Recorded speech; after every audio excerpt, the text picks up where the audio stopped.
जमुई झाझा के इलाके में जो नक्सलियों का गढ़ हुआ करता था, आपने तोड़ दिया वो किला।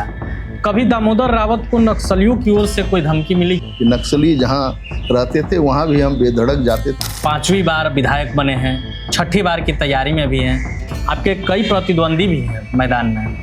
क्या लगता है इस बार टक्कर दे पाएंगे? क्योंकि पिछली बार की बात करें 2020 की, तो आप 1600 के करीब वोट से जीत हासिल की। देखिए, हमारा क्षेत्र जो है बहुत क्या कहते हैं, दूसरे तरह का क्षेत्र है। किस तरह का? MY का वहाँ जोर है।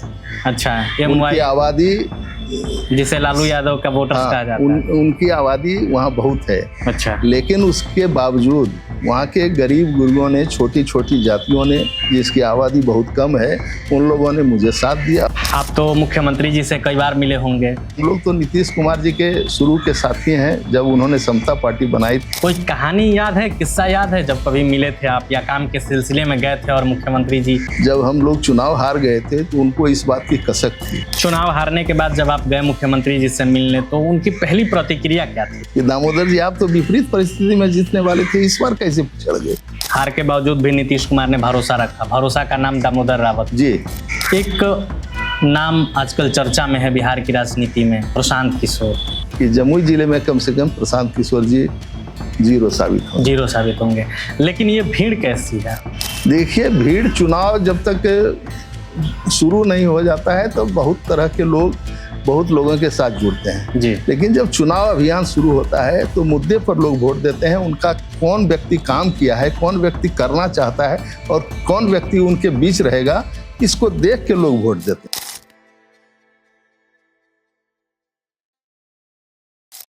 आपकी आवाज को सुनने आ रही है प्रभात खबर इलेक्शन एक्सप्रेस। देखते रहिए प्रभात खबर इलेक्शन एक्सप्रेस। नमस्कार, प्रभात खबर में आपका स्वागत है। मैं हूं आपके साथ राजकमल। बिहार में विधानसभा चुनाव होने वाले हैं। राजनीतिक गलियारों में सरगर्मी तेज हो गई है। इस बार की लड़ाई दिलचस्प होने वाली है। इस बार की जो लड़ाई होगी उस पर सिर्फ बिहार ही नहीं बल्कि देश दुनिया के अंदर रहने वाले बिहारियों की नज़र है। हम बिहार चुनाव पर बातचीत करेंगे। हमारे साथ बातचीत करने के लिए जमुई के झाझा विधानसभा के विधायक दामोदर रावत हैं। सबसे पहले तो आपका स्वागत है। धन्यवाद।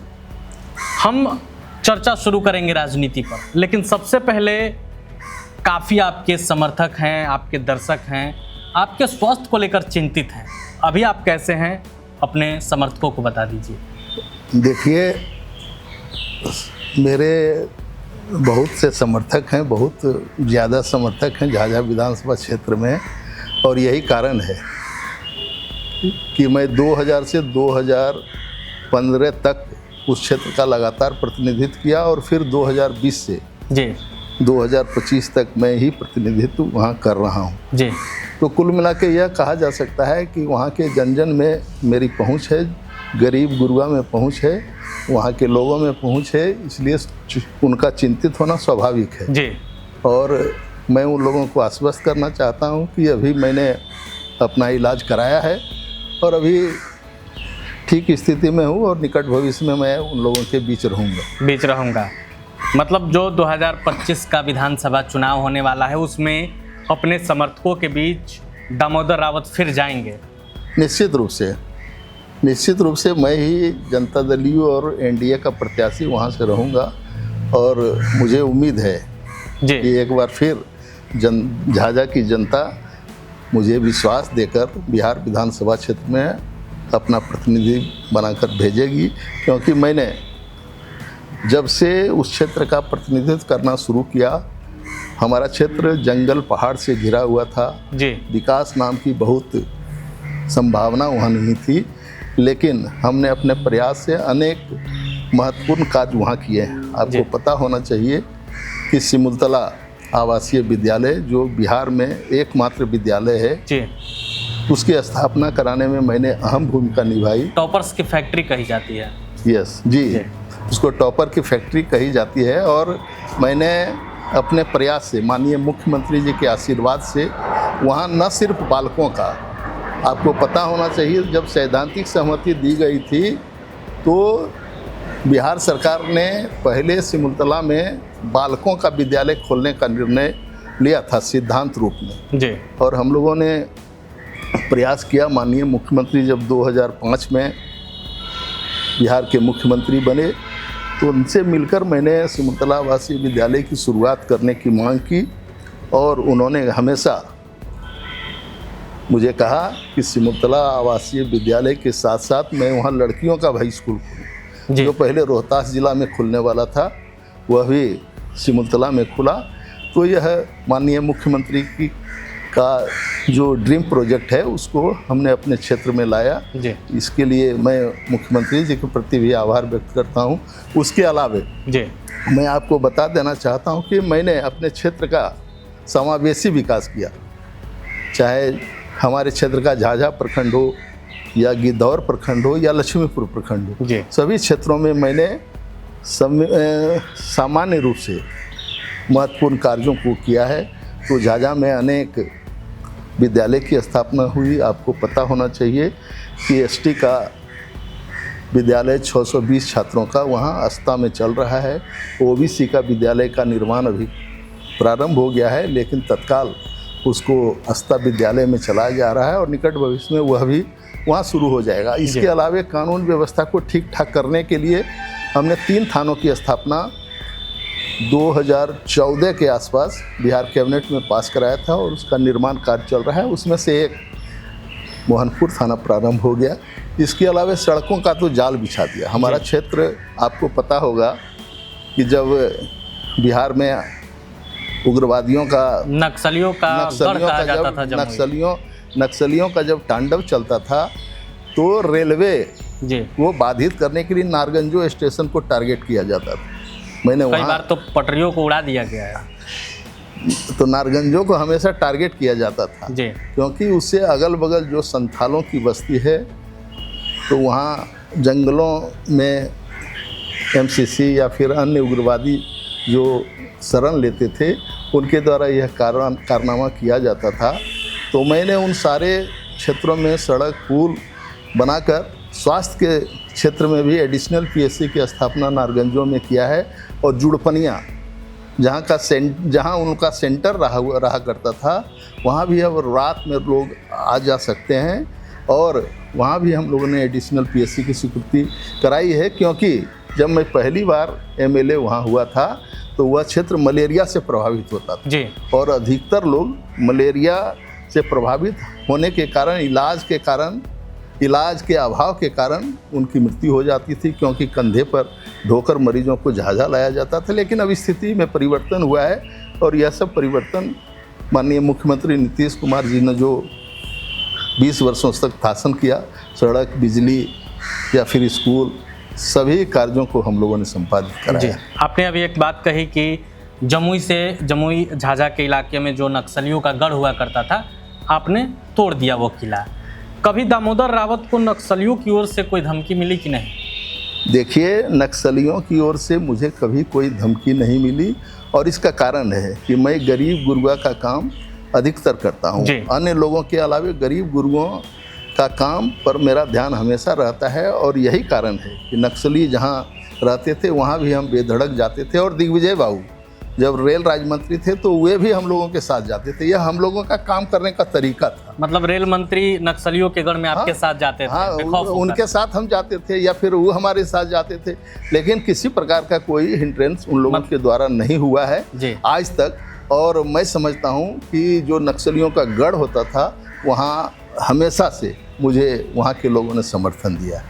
कुल मिलाकर दामोदर रावत के काम से नक्सली भी प्रभावित हुए और नक्सल का रास्ता छोड़ करके समाज की मुख्यधारा में आए। यस, निश्चित रूप से। जी, आप बता रहे थे कि आप 5वीं बार विधायक बने हैं, 6ठी बार की तैयारी में भी हैं, आपके कई प्रतिद्वंदी भी हैं मैदान में।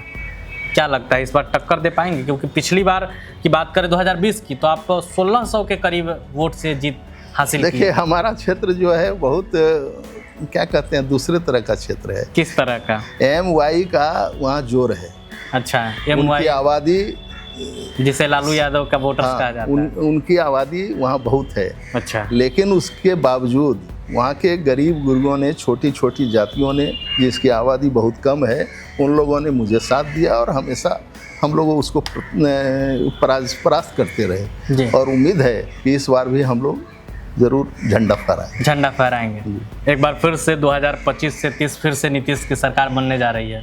निश्चित रूप से हम लोगों का संकल्प है, और हम लोग तो नीतीश कुमार जी के शुरू के साथी हैं। जब उन्होंने समता पार्टी बनाई थी तब से हमने उनका साथ दिया है, और फिर हम लोगों का संकल्प है कि एक बार फिर माननीय मुख्यमंत्री 2025 से 30 बिहार के मुख्यमंत्री होंगे, और जो काम बिहार में प्रगति का चल रहा है वो अहिर्निश चलता रहेगा। आप तो मुख्यमंत्री जी से कई बार मिले होंगे, कोई कहानी याद है, किस्सा याद है जब कभी मिले थे आप या काम के सिलसिले में गए थे और मुख्यमंत्री जी का हमेशा स्नेह हमारे ऊपर रहा है जी। और हम चुनाव जीते हों या ना जीते हों, लेकिन उनका स्नेह हमेशा बना रहता है। और जब हम लोग चुनाव हार गए थे तो उनको इस बात की कसक थी अच्छा कि हमारे अच्छे अच्छे लोग चुनाव हार गए, चाहे कारण जो रहा हो, तो इसका कसक उनको था। यह वो अपने भाषणों में कभी कभी व्यक्त करते थे, या फिर हम लोग कभी कभी जाते थे तो उनको इस बात का कसक था। और यह हमने अपनी मेहनत से, उनके प्रति समर्पण से यह अर्जित किया है। और मैं समझता हूँ कि माननीय मुख्यमंत्री का आशीर्वाद हमेशा हमारे साथ रहा है और आगे भी रहेगा। चुनाव हारने के बाद जब आप गए मुख्यमंत्री जी से मिलने तो उनकी पहली प्रतिक्रिया क्या थी? तो हम तो बताए कि दामोदर जी आप तो विपरीत परिस्थिति में जीतने वाले थे, इस बार कैसे पिछड़ गए। ये शब्द थे नीतीश कुमार के। नीतीश कुमार, ललन सिंह जो बड़े नेता थे, अच्छा, उन लोगों का यह शब्द था। और फिर जब मौका मिला 2020 में तो हमने उसको साबित किया। हार के बावजूद भी नीतीश कुमार ने भरोसा रखा। भरोसा का नाम दामोदर रावत जी। भरोसा का नाम नीतीश कुमार जी के तो हम लोग पहले और अंतिम व्यक्ति हैं जमुई में। उसके बाद लोग आए गए, उसमें कोई दिक्कत नहीं, लोग आए गए जी, लेकिन हम तो वहीं रहे। लेकिन ये कौन लोग हैं जो आए गए? नहीं, ठीक है, जो लोग भी आए, बहुत लोग आए, बहुत लोग गए, उनके बारे में चर्चा करने की अब जरूरत नहीं है। लेकिन हम उम्मीद करते हैं कि वे भी हम लोगों के साथ रहेंगे और उनका भी प्रेम और स्नेह हमें मिलेगा, बना रहेगा। एक नाम आजकल चर्चा में है बिहार की राजनीति में, प्रशांत किशोर, कैसे आप देखते हैं?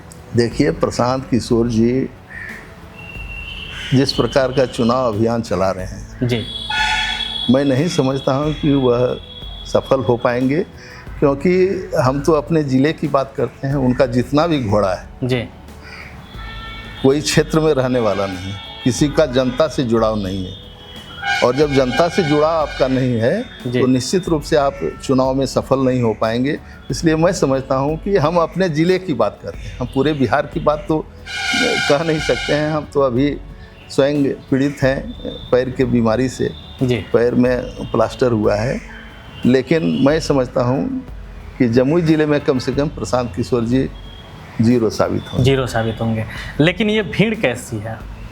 भीड़ कैसी है जन स्वराज के रैलियों में भीड़? देखिए, भीड़ चुनाव जब तक शुरू नहीं हो जाता है तो बहुत तरह के लोग बहुत लोगों के साथ जुड़ते हैं जी। लेकिन जब चुनाव अभियान शुरू होता है तो मुद्दे पर लोग वोट देते हैं। उनका कौन व्यक्ति काम किया है, कौन व्यक्ति करना चाहता है और कौन व्यक्ति उनके बीच रहेगा, इसको देख के लोग वोट देते हैं जी। और मैं समझता हूँ कि उस तरह के उम्मीदवार जमुई जिला में तो कम से कम नहीं, जमुई में नहीं है। हाँ, मतलब प्रशांत किशोर जीरो हैं, वहाँ जीरो है, वहाँ जीरो है। झाझा की बात करते हैं, झाझा में आप विधायक हैं, आपसे बेहतर तो झाझा को अभी कोई नहीं जानता होगा, चूँकि आपने कई काम भी वहाँ किए हैं। अब झाझा को किस चीज़ की ज़रूरत है? लगता है कि अभी भी कोई काम है जिसे इस बार हम विधायक बने तो ज़रूर कर देंगे? देखिए, झाझा की एक मांग है, पहले रेल नगरी हुआ करता था और झाझा उसके कारण उसका बाज़ार पर असर होता था जी। तो हम लोगों ने हमेशा मुख्यमंत्री जी से या फिर जिस फॉरम पर ज़रूरत हुआ इस बात को उठाया है कि झाझा में चूँकि जमुई ज़िला एकमात्र सब डिवीज़न से संचालित है और जमुई में डीएम को जितना अधिकार है एसडीओ का भी कार्य क्षेत्र वही है। हम लोग चाहते हैं कि जमुई झाझा सब डिवीज़न हो जाए और इसके लिए अनेक बार बात किया, लेकिन बिहार सरकार सब डिवीज़न का निर्माण शुरू करे तब जी। जब तक शुरू नहीं करता है तब तक हम लोग यह निश्चित रूप से नहीं कह सकते हैं। लेकिन मुख्यमंत्री जी ने हमेशा कहा कि झाझा अच्छा शहर है, झाझा रेल नगरी है, इस यहाँ सब डिवीज़न स्तर के सभी कार्यालय हैं, सब डिवीज़न से भी बड़े स्तर के कार्यालय हैं। वहाँ पुलिस सब डिवीज़न की स्थापना कर दी गई, क्या कहते हैं, नगर परिषद की स्थापना कर दी गई, और बिजली के क्षेत्र में जो हर एक सब डिवीज़न में एक ग्रिड स्टेशन होता है 33,168/33, उसकी भी स्थापना झाझा में कर दी। तो कुल मिला के मैं यही कह सकता हूँ कि निकट भविष्य में जब भी सरकार सब डिवीज़न का निर्माण कराना शुरू करेगी तो झाझा निश्चित रूप से सब डिवीज़न बनेगा, और हम इस बात को माननीय मुख्यमंत्री जी के पास हमेशा कहते हैं और उनका आशीर्वाद मुझे मिलेगा, यह उम्मीद है। अभी बिजली की बात हो रही थी तो एक सवाल और हम ले लेते हैं कि 125 यूनिट बिजली नीतीश कुमार ने फ्री कर दिया है। कई पार्टियां इस पर दावा कर रही है कि हमारे दबाव में आकर किया गया है। देखिए, पार्टियां तो कुछ बोलेगी जी, लेकिन काम तो नीतीश कुमार ने किया जी। दबाव में क्या है, तो आप अपना घोषणा पत्र जारी करिए, उसके बाद न, तभी तो आप घोषणा पत्र जारी नहीं किया है। घोषणा पत्र जब जारी करेंगे और उसको हम लोग एडॉप्ट कर लेंगे तब लोग कहेंगे। अभी तो हमारा काम करने का समय है और हम काम कर रहे हैं बिहार की जनता के लिए, चाहे वो पेंशन हो 400 से 1100 रुपये करने का, या फिर बिजली जो 125 यूनिट फ्री करने का, सब हम लोग काम कर रहे हैं और उसी का यह एक हिस्सा है। अब तो डोमिसाइल लागू की हाँ, डोमिसाइल भी लागू हो गया है। तो ये जनता की मांग थी, तो हम लोग जनता की मांग को देखते हैं। हम लोग विपक्षी क्या अपना एजेंडा रखे हुए उस पर ध्यान नहीं देते, हम लोग काम पर ध्यान देते हैं। हमारे माननीय मुख्यमंत्री जी काम पर ध्यान देते हैं और बिहार कैसे तरक्की करे, बिहार के गरीब गुरुआ कैसे आगे बढ़ सके, उसकी ओर ध्यान देते हुए उनका निर्णय होता है। और उसी परिप्रेक्ष्य में यह 125 यूनिट का बिजली फ्री में देने का निर्णय लिया गया है और वह लागू हो गया है। 2025 के चुनाव हैं, अब आप फिर से झाझा जाएंगे, अपने लोगों से मिलेंगे, उनके लिए क्या संदेश है आपका? देखिए, झाझा के लोग हमेशा हम लोगों के साथ रहे हैं जी। झाझा के जो वोटर हैं उनसे हम फिर एक बार आग्रह करते हैं कि फिर एक बार मुझे मौका दें, और मौका देने के बाद झाझा में जो थोड़ा बहुत बचा हुआ काम है हम उसको पूरा करेंगे। चूँकि यह इंटरव्यू बहुत कम टाइम का है, अगर इंटरव्यू में हम बताने लगे कि झाझा में कितना विकास का काम हुआ, तो झाझा में उतना काम हुआ जितना जमुई हेडक्वार्टर है उसके अलावे जितना ज़्यादा हो सकता है। जैसे हम लोगों ने नर्सिंग स्कूल अपने यहाँ स्थापित किया लक्ष्मीपुर में, गिद्धौर में जीएनएम कॉलेज है, डाइट का सेंटर गिद्धौर में है, और सिमुलतला की तो चर्चा कर दिए, एसटी का स्कूल बता दिए, ओबीसी का स्कूल बता दिया। तो जमुई जिला का आधा इंस्टीट्यूट हमारे क्षेत्र में है। आईटीआई का निर्माण हम लोगों ने कराया।